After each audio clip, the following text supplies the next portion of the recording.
Conference किया गया था और उसमें बताया गया था कि यहाँ के स्थानीय सांसद संजय जायसवाल जी भ्रष्टाचार किए हुए हैं और अगले प्रेस कॉन्फ्रेंस पे इसके सबूत के साथ खुलासा किया जाएगा। तो कब तक आप लोग खुलासा कर रहे हैं? नहीं, खुलासा करना क्या है, आप लोग साफ देख रहे हैं कि स्थानीय सांसद साहब अवैध तरीका से हॉस्पिटल रोड को कब्जा करके रखे हैं। आप 10 बजे के बाद चले जाइए हॉस्पिटल रोड से, और जब सांसद साहब रहते हैं तो पूरा अवैध तरीका से पार्किंग रोड पे रहता है। उनका तो पार्किंग रहता ही है, उनके लोगों का पार्किंग रहता है, साथ ही साथ उनकी पत्नी का जो नर्सिंग होम चलता है। जितने 200-300-400 जो पेशेंट आते हैं, उनके साथ जो परिजन सवारी लेकर आते हैं, सारे मोटरसाइकिलों का पार्किंग रोड पे होता है, जिस कारण से 10 बजे के बाद उस रोड से जाना इतनी मुश्किल है और पूरे हॉस्पिटल रोड की जनता भी त्रस्त है।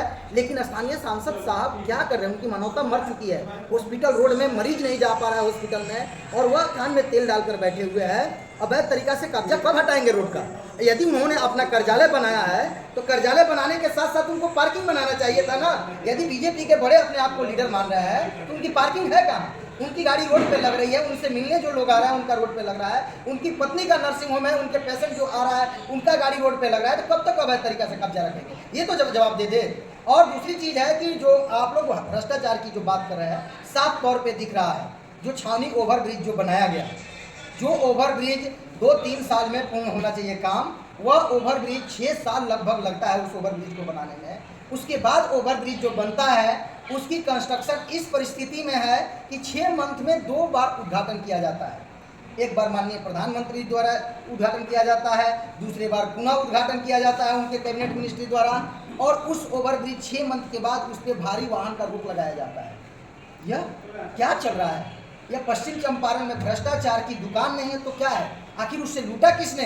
यहाँ के नेताओं ने ही लूटा है ना। और वह ओवरब्रिज का कंस्ट्रक्शन जो है, आप जाकर देखिए, बड़ी गाड़ियाँ जब उस ओवरब्रिज पे आ रही है तो बड़ी गाड़ियों को वहाँ टर्न करने में कितनी परेशानी हो रही है, जिसके कारण कई दुर्घटनाएं हो चुकी। जब से ओवरब्रिज बना तब से कई मौत हो चुकी है। और जो 6-7 साल कंस्ट्रक्शन में लगा, कंस्ट्रक्शन के दौरान भी वहाँ 12-15 जो मौत हुआ, उस मौत का जिम्मेवार कौन है? यहाँ के स्थानीय सांसद साहब ही हैं। उनकी गलती के कारण वहाँ इतनी मौत हुई है। चंपारण को कितने मौत का घाट उतारेंगे? कितने लोगों को मौत का घाट उतारेंगे? ये तो जवाब दे। और उनकी जो लीगल नोटिस है, उस लीगल नोटिस से जनसुराज के एक भी कार्यकर्ता नहीं डरने वाले। प्रशांत किशोर जी तो दूर की बात है, उनके लीगल नोटिस से कोई कार्यकर्ता डरने वाले नहीं है। उनकी जो भ्रष्टाचार, वो जो परिवारवाद की राजनीति, विरासत की मिली हुई राजनीति जो करते आ रहे हैं, उनकी किला खिसक रही है। इसलिए दिन प्रतिदिन उनकी बेचैनी बढ़ी हुई है। अच्छा, एक प्रेस कॉन्फ्रेंस में प्रशांत जी संजय जायसवाल जी को टुटपुजिया नेता कहते हैं। किसी नेता को टुटपुजिया कहना कहाँ तक सही है? देखिए, टुटपुजिया इसलिए कहा जा रहा है कि अगर जिस क्षेत्र के सांसद हो और उस क्षेत्र की दुर्दशा हो, उस सांसद के घर के पास के जो आवागमन की पथ हो उसकी दुर्दशा बदतर हो, उस सांसद के घर के सामने जो गवर्नमेंट मेडिकल कॉलेज हो वह दलालों का अड्डा बना हो, तो टुटपुजिया नेता कहना लाजमी है। यदि वह उनको जनता ने चुना है, उन्हें 3-4 बार जनता ने चुनकर अगर इस क्षेत्र की विकास के लिए बैठाया है और इस क्षेत्र की दुर्दशा ज्यों का त्यों है, तो टुटपुजिया नेता आम लोग भी कहेंगे। प्रशांत जी कहे तो कौन सी बड़ी बात है?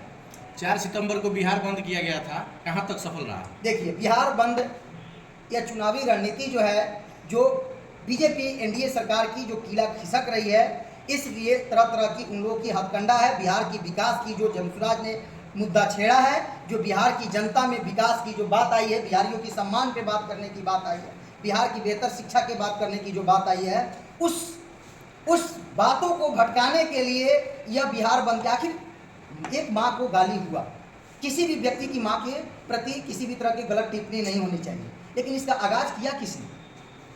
भारत के प्रधानमंत्री यदि आगाज पहले किए हैं तो बोएंगे आप काटा तो फूल नहीं पाएंगे। पहले जर्सी गाय तरह तरह के संबोधन दूसरे व्यक्ति की माँ को अगर आपने किया है तो उसका परिणाम आपको वही मिलने वाला है कि अगर दूसरी माँ को आप गाली दिए है तो आपकी माँ को गाली पड़ा है। तो सभी माँ की एक सम्मान होनी चाहिए। और बिहार बंद के दौरान जो आप लोगों ने किया जहानाबाद में और पटना में, वो कौन सा नारी सम्मान आपने कर लिया? आप नारी सम्मान के लिए बिहार बंद कर रहे हैं। और सिर्फ बिहार ही क्यों, क्या सारी माँ बिहार में ही बसती है? क्या गुजरात में माँ नहीं बसती है? क्या दिल्ली में माँ नहीं बसती है? फिर पूरे भारत बंद क्यों नहीं हुआ? फिर बिहार ही क्यों बंद हुआ? बिहार को क्यों आप परेशान किए हुए हैं? इस प्रशांत से मुक्त कीजिए बिहार को। अब बिहार के लोगों को, बिहार में रोजगार चाहिए, बिहार में औद्योगिकीकरण चाहिए, बिहार में बेहतर शिक्षा चाहिए, इसी पे बात होनी चाहिए।